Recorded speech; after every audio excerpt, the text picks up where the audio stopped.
बरं जेव्हा काही काही वेळेला असं होतं की स्त्रियांना जो ब्रेस्ट कॅन्सर होतो त्याच्यामध्ये त्यांचा तो ऑर्गनही काढावा लागतो. तर सहज तयार होतात त्या किंवा त्याला ऑप्शन्स काय आहेत? राइट. आता बघा, आपण मगाशी एज ग्रुपबद्दल बोललो. हं, साधारणपणे हा 50च्या नंतर मॅक्सिमम पेशंट असतात हं, आणि मॅक्सिमम पेशंट 60च्या वर पण असतात.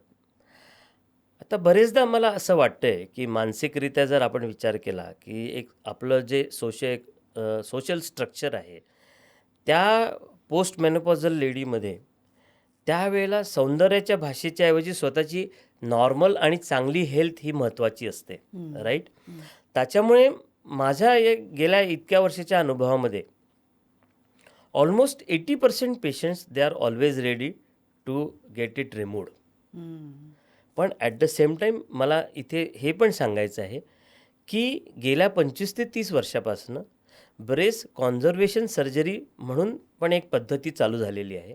ज्याच्यामध्ये आपण महिलेची ब्रेस्ट न काढता हं, काही स्पेसिफिक पार्ट काढतो, हं, जेणेकरून ब्रेस्ट नावाचा ऑर्गन हा प्रिझर्व्ह राहतो आणि त्याच्यातसुद्धा 100% ट्रीटमेंट आपण करतो.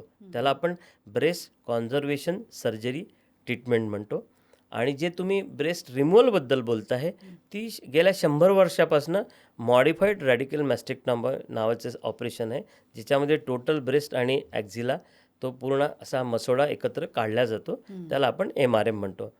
पण माझ्या अनुभवाप्रमाणे मॅक्झिमम पेशंट जे 50, 55, 60च्या वरचे आहेत, ते तयार होतात आणि तयार होत नसतील तर त्यांना म्हणजे ते त्यांना जर ब्रेस्ट कॉन्झर्वेशन पाहिजे असेल तर इट इज ऑल्वेज हं. किंवा पॉसिबल. आर्टिफिशियल पण ब्रेस्ट आपण कर म्हणजे सजेस्ट करता ना राइट, राइट. आता डॉक्टर्स? येस, म्हणजे जर ऑप्शन आहेत. आहेत हां, ऑप्शन्स आहे. चांगली प्लास्टिक सर्जरी आहे, हां. चांगली कॉस्मेटिक सर्जरी आहे किंवा मग काही इम्प्लांट्स आहेत, ब्रेस्ट इम्प्लांट्स म्हणतो त्याला आपण. हं, तर ह्या सगळ्या गोष्टींनी एक जो आपल्याला कॉस्मेटिक लूक आणायचा आहे, तो हं. आपण कॉस्मेटिक लूक आणू शकतो. बरं. पण ऑलमोस्ट आम्ही सगळ्यांना म्हणतो, की ह्या सगळ्या गोष्टी सहसा आपण इनिशियली टाळतो हं, बरेचदा. हं. काही लोकांमध्ये करतो, प्रायमरी आपण कॉस्मेटिक सर्जरी करतो. पण 2 वर्षानंतर कोणत्याही पेशंटला आपण त्यांनी जर if they are willing, they can undergo that reconstructive surgery. बरोबर. आणि आधीच्या कॅन्सर ट्रीटमेंट्समध्ये आणि आत्ताच्या कॅन्सर ट्रीटमेंटमध्ये किती अंतर आलेलं आहे? आपण जर सर्जिकल विचार केला, मॉडिफाईड रॅडिकल मॅस्टेक्टॉमीच्या ऐवजी हं, ब्रेस्ट कॉन्झर्वेशन सर्जरी आली. हं, म्हणजे ज्याच्यामध्ये महिलेची ब्रेस्ट ही शाबूत राहणार आहे after all treatment. That is number 1. हं.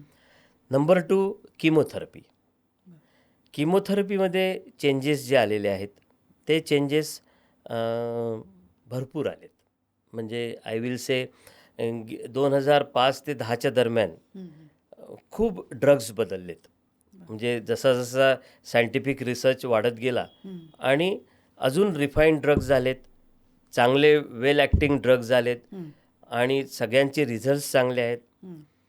रिसेंटली गेल्या 10 वर्षापासून टार्गेटेड थेरपीज पण आल्यात. म्हणजे अ, आपण biological behaviour of the tumour याच्याप्रमाणे एक टार्गेटेड थेरपी चालू झाली आहे. हं, हं. तर ह्या टार्गेटेड थेरपीज पण आल्यात. तर या सगळ्यामुळे नॅचरली आपण सगळ्या ॲड्ज्युव्हंट ट्रीटमेंट ज्या आहेत, ह्या इम्प्रूव्ह झालेल्या आहेत आणि आपण हे इम्प्रूव्हमेंट काय म्हणतो, की सर्व्हायव्हल वाढलं आहे त्याचे. बरं. म्हणजे अपडेट झालेले आहेत बऱ्याच गोष्टी. डिसीज फ्री सर्व्हायव्हल त्याला म्हणतो आपण. हं, आणि या सगळ्या ट्रीटमेंट्समुळे डिसीज फ्री सर्व्हायव्हल वाढला आहे. दुसरी गोष्ट, रेडिएशनमध्ये फरक आलेला आहे. हं, रेडिएशनचे बॅड इफेक्ट्स कदाचित तुम्ही कधी बघितले नसतील. हं, म्हणजे पहिल्यांदा जो कोबाल्ट 60 होता, हं, आजचं रिकमेंडेड आहे लिनियर ॲक्सिलेटर.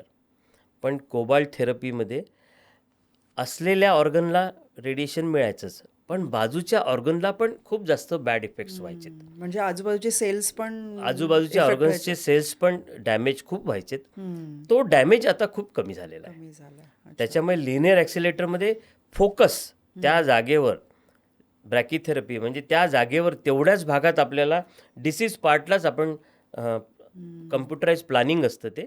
कम्प्युटराइज प्लॅनिंगनी ते रेडिएशन दिलं जातं. म्हणजे नॉर्मल वेने विचार करा की जसं लेफ्ट साईडला एखाद्या लेडीला असेल, लेफ्ट साईडला हार्ट पण आहे, हो. राईट? तर हार्टवर पण इफेक्ट करतं ते रेडिएशन. पण ही चांगली फॅसिलिटी लिनियर ॲक्सिलेटरमध्ये आलेली आहे, ज्याच्यामध्ये ते एका स्पेसिफिक टेक्निकनी त्याचा हार्टसुद्धा स्पेअर करतात, जेणेकरून हार्टला त्याचा बॅड इफेक्ट्स येऊ नये. होणार नाही. तर या सगळ्या प्रकारच्या ट्रीटमेंट्समध्ये आणि हार्मोनल ट्रीटमेंट पण प्रूव्ह झालेली आहे.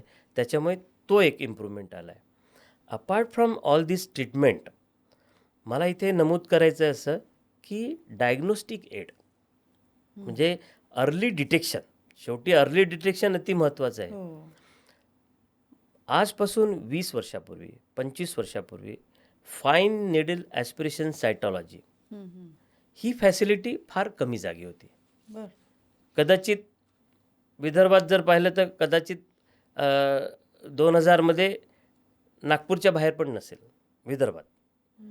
पण ही फॅसिलिटी आज प्रत्येक तालुका आणि डिस्ट्रिक्ट लेवलला आली, फाईन निडल ॲस्पिरेशन सायटॉलॉजी, ज्याच्यामध्ये तुम्हाला 2 तासामध्ये आपण जे टीचं एक छोटंसं इंजेक्शन लावतो, तेवढ्या बारीक निडलनी काही ड्रॉप्स तिथून त्या ट्युमरमधनं घेतल्या जातात आणि कोणत्या प्रकारच्या पेशी तिथे वाढतात आहे हे तुम्हाला Examine 2 ते करू 4 शकतो. तासामध्ये अच्छा. रिपोर्ट मिळतो. आणि याची ॲक्युरेसी जे एक्सपिरियन्स पॅथॉलॉजिस्ट आहे त्यांची ॲक्युरेसी ही ऑलमोस्ट 95% आहे. म्हणजे आम्ही ॲडव्हान्स झालेले आहे ते. ॲडव्हान्स झालं आहे. मग दुसरी पद्धती आली आहे कोअर बायोप्सी. म्हणजे निडलमध्ये FNACमध्ये तुम्हाला फ्यू ड्रॉप्स येणार आहे. कोअर बायोप्सीमध्ये चंक ऑफ द टिश्यू येणार आहे, ज्याच्यामध्ये सगळंच तुम्ही डिटरमाइन करू शकता and which can be determine within 4 days. तर या फॅसिलिटीज खूप वाढलेल्या आहेत. याच्यामुळे early detection, good surgery, better chemotherapy, better facility of radiation, all these have improved in last 25 years.